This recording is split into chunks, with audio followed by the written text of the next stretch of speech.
Y Chao. gracias, espero que todos estén bien.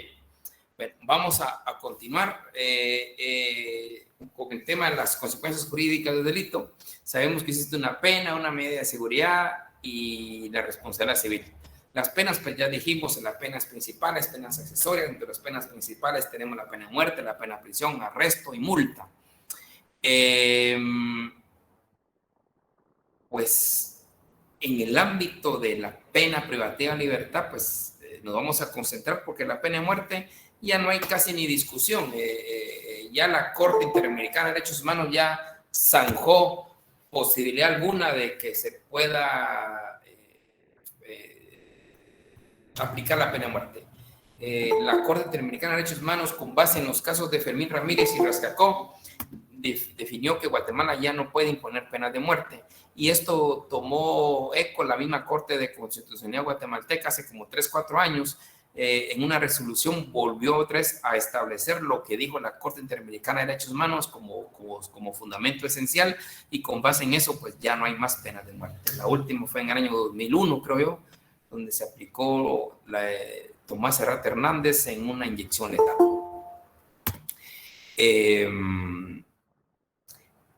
En cuanto a la pena de prisión, pues tenemos que establecer el artículo 62 al 68, donde nos establece la aplicación de la pena privativa de libertad, cómo se puede fijar la pena.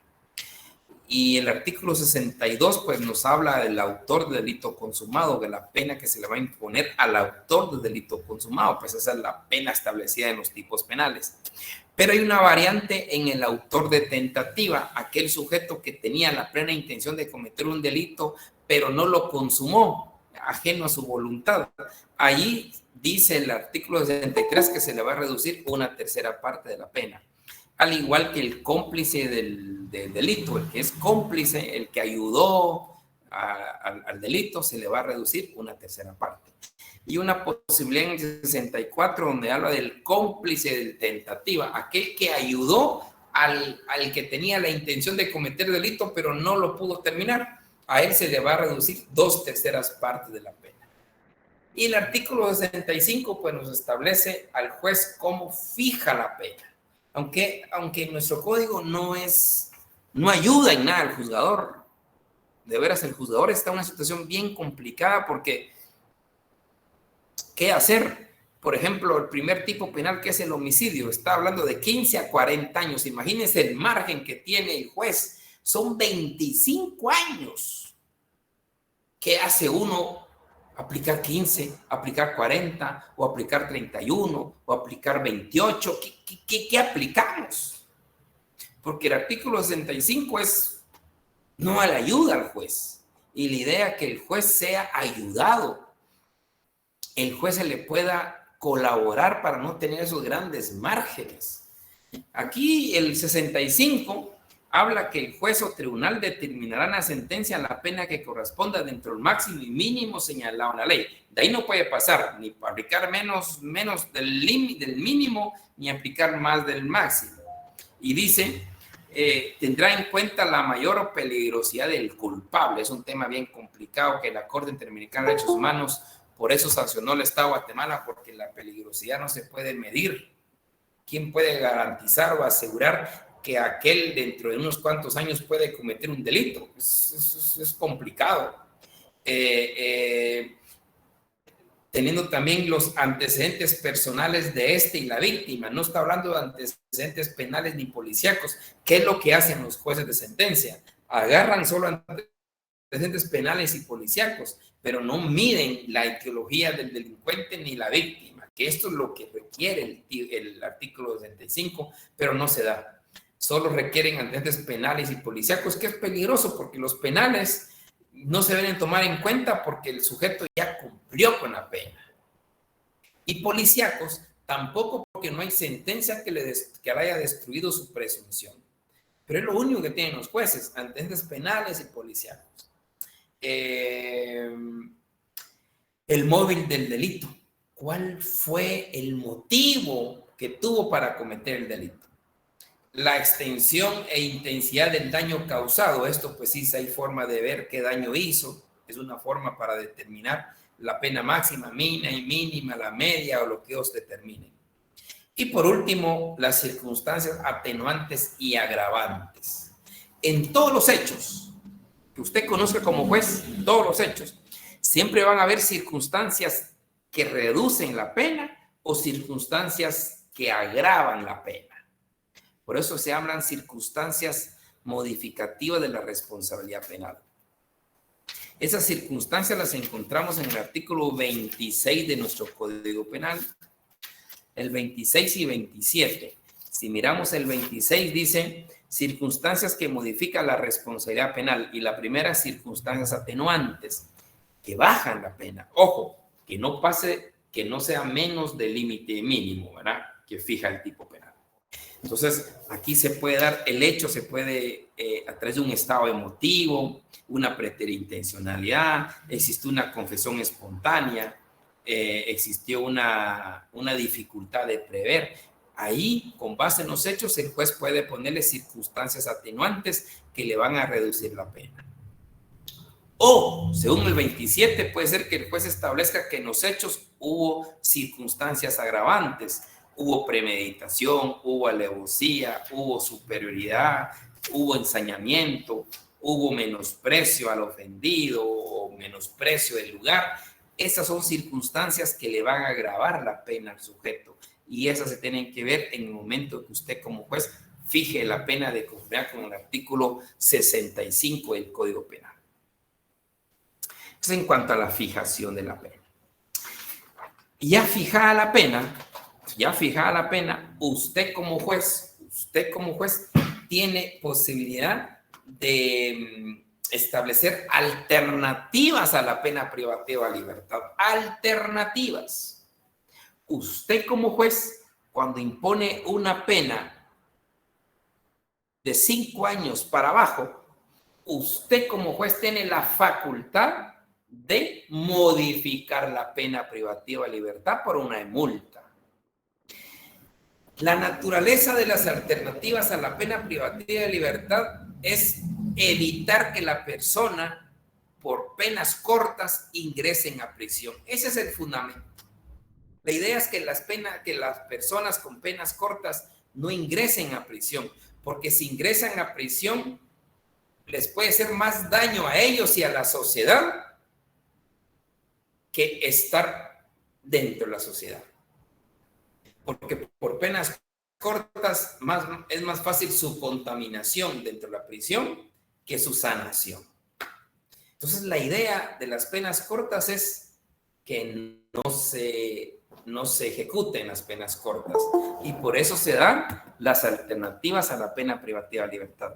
Y nosotros tenemos en el artículo 50 la conmuta, que ya la vimos la vez pasada. Es la posibilidad que usted como juez, cuando imponga una pena de 5 años o menos, pueda cambiarle la pena de prisión impuesta por una pena de multa. O también se da la posibilidad de una suspensión condicional de la pena.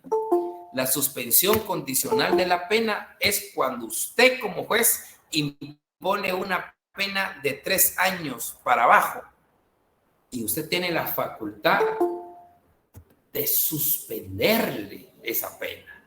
No cambiársela, suspendérsela con unas condiciones, como aparece el artículo 72 del Código Penal. Suspensión condicional de esa pena. Se la va a suspender con condiciones. Esa es la suspensión condicional de conformidad con el artículo 72.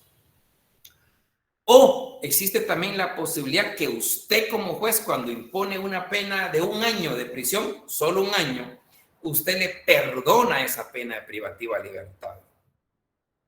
Siempre y cuando no pase de 1 año. Pero eso es facultad suya como juez.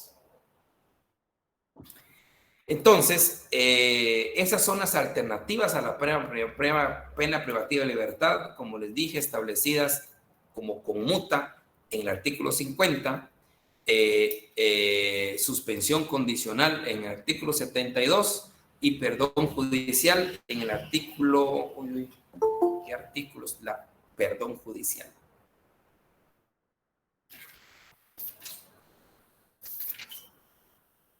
Artículo 83. Se da el perdón judicial.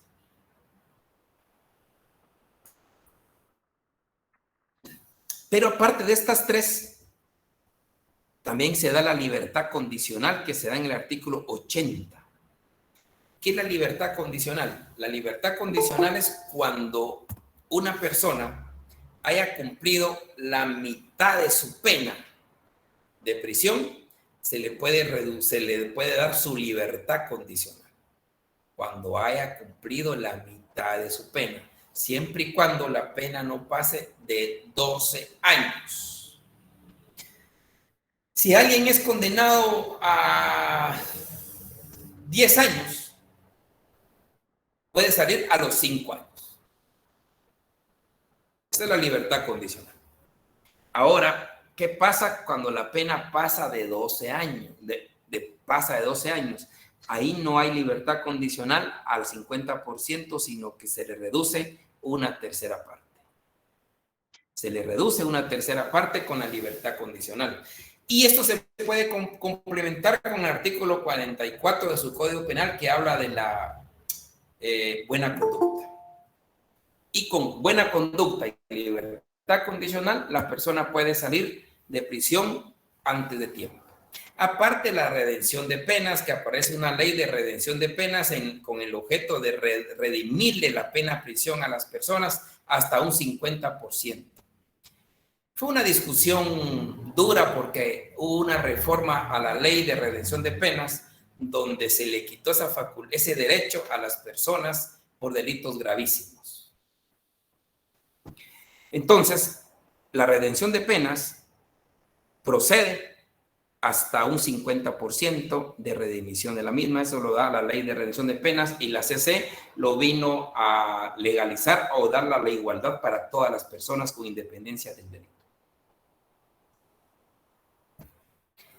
Y por último tenemos en el artículo 84 las medidas de seguridad.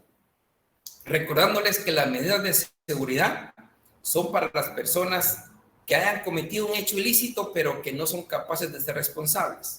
A ellos se les da un tratamiento de internamiento o no internamiento. Pero hay que tener claro que son para las personas, un enfermo mental que cometió un delito no se le puede imponer una pena, se le impone una medida de seguridad. Y ustedes en su derecho procesal penal van a ver un procedimiento específico que se llama procedimiento para imponer medidas de seguridad. Recuérdense que son las personas que cometieron un delito pero no son capaces de ser responsables, o los que están en efecto de droga o alcoholismo, en estado de inconsciencia. A ellos no se les puede imponer una pena, se les impone una medida de seguridad. Y ahí el artículo 84 para adelante está relacionado a esas medidas de seguridad que tienen un plazo indeterminado, como lo dice el propio artículo del Código Penal. También tenemos el asunto de la reparación de la víctima del delito, está el 112 al 122. La reparación de la víctima, eso es un tema muy importante porque lo que se quiere es pensar en la víctima, no solo pensar en el delincuente, que es lo que siempre se ha pensado, en el delincuente, el pobrecito, pero no, ya a partir de Simposio Internacional del año 73 se empezó a hablar sobre el derecho a la víctima, y uno de los principales es la reparación del daño.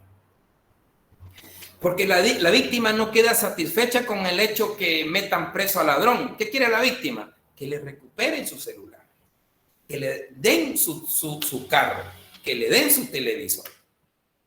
A veces no gana nada la víctima con que el preso se vaya a prisión. Que quiere es su reparación.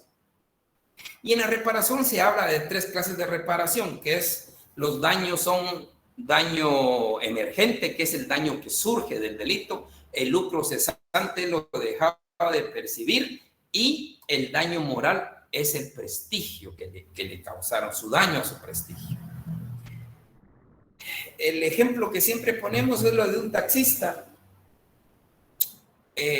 A un taxista lo accidentan, pues el daño emergente es el que emerge, es el daño al motor, al silbín, al vidrio y a su brazo.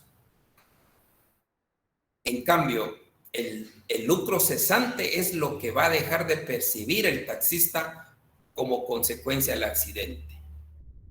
Hay que pagarle los días que no va a trabajar como producto de ese accidente. Ese es el lucro cesante, lo dejado de percibir. Y el daño moral es su prestigio. Y a raíz de esto puede ser que la colonia hable que él es el culpable, que él es el que provoca accidentes, es su prestigio. Probablemente el daño moral se da en los casos del contra el honor, calumnia, injuria, difamación, o un médico o un abogado, porque su prestigio profesional se vino a pique.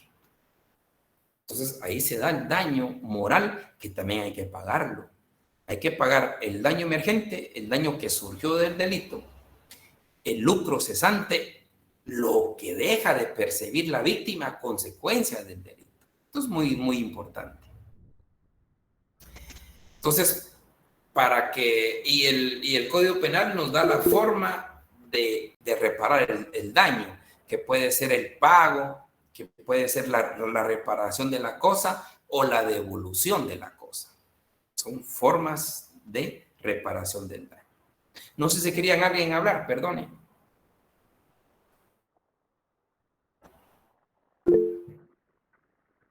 Doña Karen.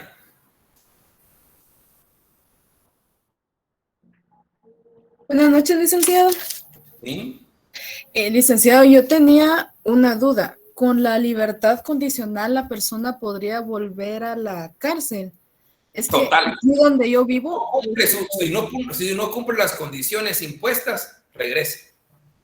Sí, porque aquí donde yo vivo hay una vecina que le dieron una pena de 9 años. Y la encarcelaron y todo eso. Y ella se portó bien, entonces ella salió bajo buena conducta. Le dieron el abogado que ella tenía, le dieron la papelería, a esa la dieron, pero ella perdió contacto con ese abogado. Hasta el momento ella dice que no ha incurrido en ningún delito, pero la están volviendo a buscar para volverla a encarcelar. Pero como ella no tiene los documentos, le va a tocar que regresar. Depende de las condiciones que le haya impuesto, pero puede regresar, claro que sí. Ah, ya. Claro. Gracias, licenciado. Don Milton. Buenas noches, licenciado.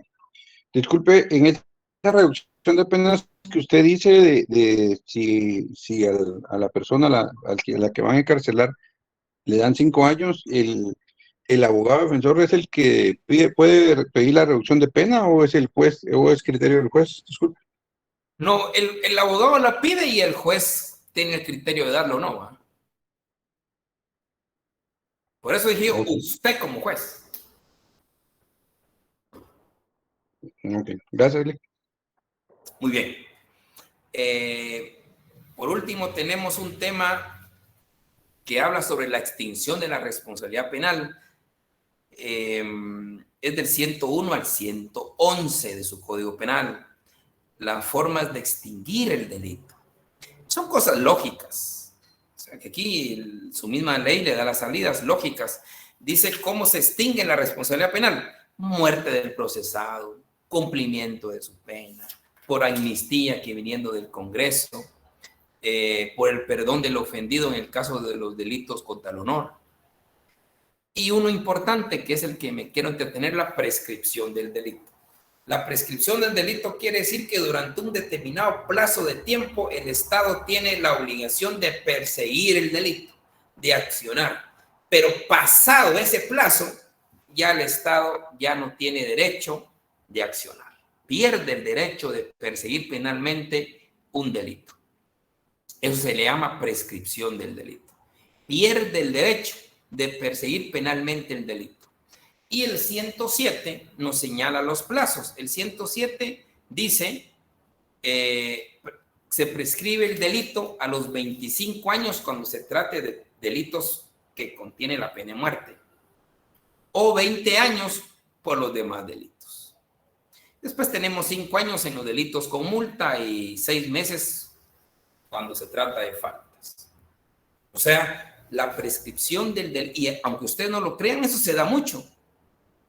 Cuando ha pasado el tiempo y el Estado no ha accionado, el sindicado plantea ante un juzgado prescripción del delito y se la dan. Es una forma de extinguir la responsabilidad penal.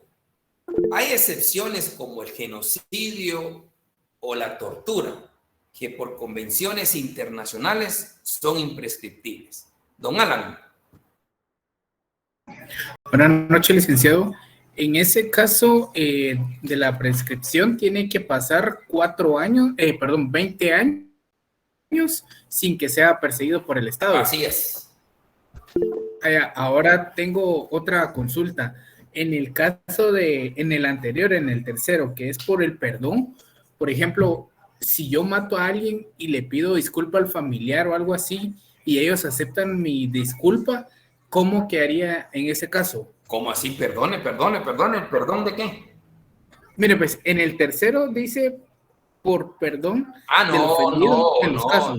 No. Esa es la duda que yo tengo, ¿cómo se...? Perdón del ofendido, pero en los delitos que se acepte el perdón, como yo les dije, especialmente en los delitos contra el honor, como calumnia, injuria y difamación. Solo en eso. Gracias, licenciado. En otros delitos, olvídese. Solo en los delitos contra el honor. Nada más. Doña Delfina. Licenciado, el delito que cometió Serrano Elías, ¿ese prescribe también? Todos prescriben excepto el genocidio y tortura. El tema de Serrano Elías es que él ha estado pidiendo la prescripción, pero creo que el MP siempre ha accionado. Lo que pasa es que han habido impedimentos internacionales. O sea, la prescripción se da si el MP no ha accionado, y eso lo dice el mismo Código Penal cuando habla de la interrupción de la prescripción, porque la prescripción también se interrumpe.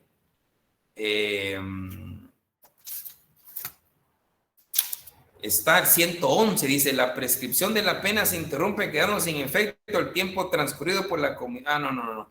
Prescripción, interrupción, 109. La prescripción de la acción penal se interrumpe desde que se inicie el proceso contra el imputado, corriendo de nuevo el tiempo de prescripción desde que se paralice su persecución por cualquier circunstancia. También se interrumpe respecto a quien cometiera otro delito. O sea, la prescripción se interrumpe cuando el MP acciona, y en el caso de Serrano Elías yo sé que se ha accionado de una u otra manera.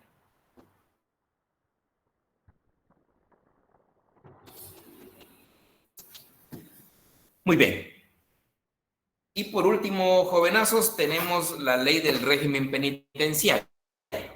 La ley del régimen penitenciario, sí me gustaría que ustedes tuvieran muy finamente buscar la ley del régimen penitenciario. Es chiquitita y solo me leen 4 cositas, nada más, 4 cositas.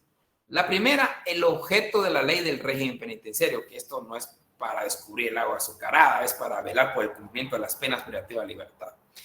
Segundo es los derechos que tienen los privados de libertad. Tercero, las obligaciones que tienen los privados de libertad.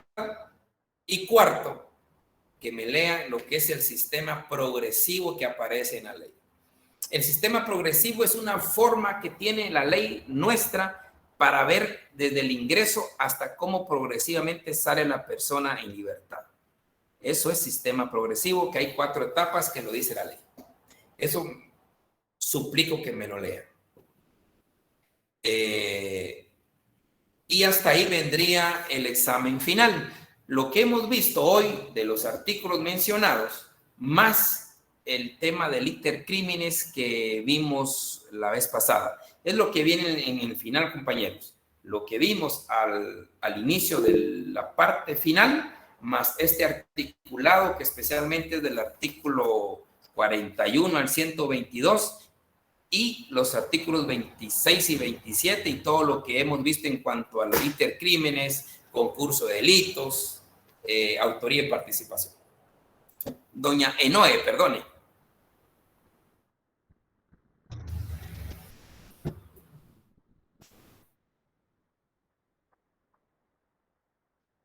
Doña Enoe.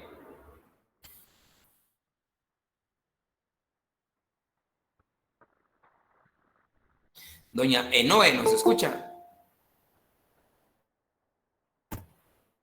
Bueno, entonces vuelvo a repetir.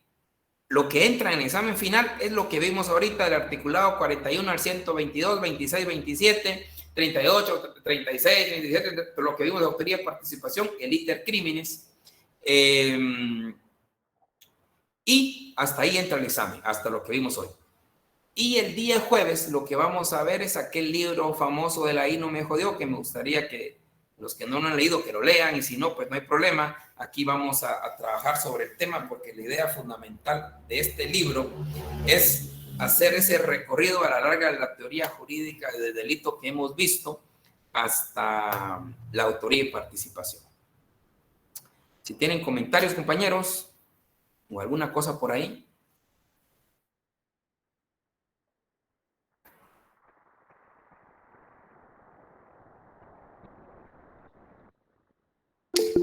Sí, don Emerson. No sé si puede repetirlo del sistema penitenciario, perdón, el licenciado, el objeto dijo, fue lo que anoté y no noté las otras tres cosas. Ese lo hace el primer artículo. Los derechos del detenido, obligaciones del detenido y el régimen y el sistema progresivo. Por favor. 4 cositas que necesito que me lean nada más. El objeto de la ley. El objeto de la ley, derechos del detenido, obligaciones del detenido y las 4 etapas del sistema progresivo que aparecen en la ley. Por favor. Doña Dora. Buenas noches, Lick. Disculpen, yo tengo una duda con respecto a los privados de libertad. Yo me he dado cuenta, he trabajado con algunos abogados y he visto que muchas veces cuando a ellos se les da libertad, ellos salen por la noche. ¿Eso a qué se debe, Lick? Mire, la verdad que es un absurdo. Yo nunca he estado de acuerdo con eso. La justificación es el conteo. Dicen que tienen que contar todos nuevamente, pero en Estados Unidos no se da eso. A usted le dan libertad a las 11 de la mañana y uno tiene que salir. Gracias, Lick. Ok. Doña Enoe quiere hablar, perdone. Ay, sí, licenciado, perdone, pero fíjese que se me trabó el micrófono en la computadora, por eso no le podía contestar. Okay. Sí, era lo que ya le dijo el compañero de lo que tenemos que leer de la ley. Okay. Gracias, muy fino. Okay. Y lo de el ahí no me jodió para el jueves, compañeros, ahí con eso nos miraremos ya en la vida profesional. Se cuidan ustedes un montón. Buenas noches. Buenas noches. Buenas noches.